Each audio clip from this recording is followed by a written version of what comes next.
Halo guys ya, selamat siang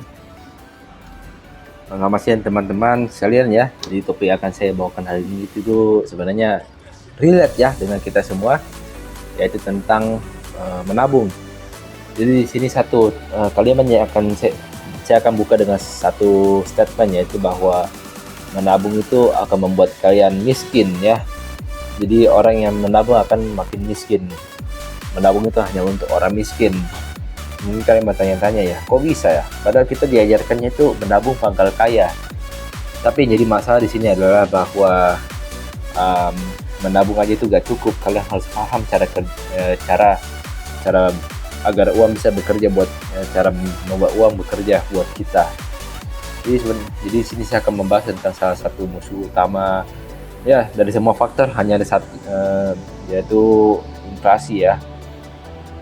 Jadi dan tentu saja nanti saya akan jelaskan tentang solusi-solusi yang bisa dilakukan. Kita bakal masuk aja ke pembahasannya ya. Oke, jadi seperti kita tahu bahwa inflasi itu nyata adanya ya. Misalnya dulu 5.000 itu bisa dapat satu mangkok bakso, sekarang 5.000 cuma dapat pentol 5 biji ya. Ya kalian itu salah satu bentuk mirisnya. Oke, mungkin di antara kalian ada yang mungkin sudah agak melek dengan inflasi ya guys. Misalnya kalian nabung di deposito, misalnya di bank digital lah, anggap di bank orang misalnya, bunganya itu sekitar 6% per tahun, atau misalnya di bank hijau bunganya 7% per tahun. Tapi kalian mungkin ada salah satu perspektif yang paling orang sering salah di sini adalah tentang inflasi ya. Orang pikir inflasi yang dirilis oleh biasanya badan statistik ya, itu oleh badan pemerintah yang katanya cuma 3% per tahun, 5%. Jadi kalian deposito 8% aja udah untung 3%, tapi gak seperti itu ya guys. Faktanya di sini adalah bahwa inflasi yang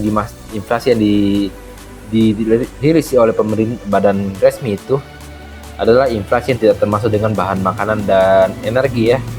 Bahan makanan di sini misalnya bakso tadi ya, bakso tepung. Terus energi misalnya bensin. Jadi ya sebenarnya dua komponen ini adalah komponen yang paling kita butuhkan, tapi inflasinya paling parah. Jadi gak mungkin kan kita gak makan ya, kita cuma tiap hari beli rumah, beli kendaraan, kita gak beli makanan dan bensinnya.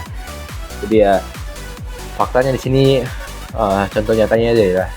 Dulu tahun 2010 harga bensin itu 1 liter premium itu harganya 5.000 guys. Sekarang harga bensin itu subsidi yang dibatasi 10.000. Sedangkan kalau non subsidi misalnya ada Pertamax itu harganya sekitaran 12.000, sekitaran 14.000 ya kalau nggak salah. Itu pun masih dioplos ya. Tapi memang kenaikannya memang segila itu ya. Jadi mungkin kalian mungkin bertanya-tanya caranya gimana sih buat melawan inflasi. Sebenarnya simple aja sih, cuma ada satu konsep utama, yaitu kalian berhenti simpan duit kalian dan kalian harus putar duit kalian bagaimanapun caranya. Tapi jangan diputar ke judi ya guys. Jadi di sini ada beberapa konsep ya. Misalnya di sini ada investasi, misalnya beli emas, terus berbisnis ya. Terus kalau misalnya kalian belum mengerti tentang kedua hal ini, kalian bisa mulai dengan berinvestasi pada diri kalian sendiri. Yang dimaksud investasi pada diri sendiri itu gimana ya? Simple. Misalnya seperti kita berkuliah ya, kita ambil S1 seperti kita lakukan sekarang ya, tujuannya supaya kita punya gelar, supaya kita bisa kerja dengan gaji yang tinggi. Contoh lainnya misalnya ikut webinar atau seminar, bootcamp dan sebagainya. Tapi yang jelas yang ingin saya katakan di sini adalah bahwa ya berhentilah menyimpan duit kalian, karena duit itu tidak ada harganya. Duit itu akan ada harganya kalau kita tahu cara memutar duit tersebut.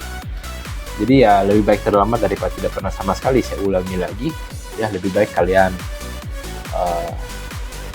mulailah berinvestasi sekarang daripada terlambat ya.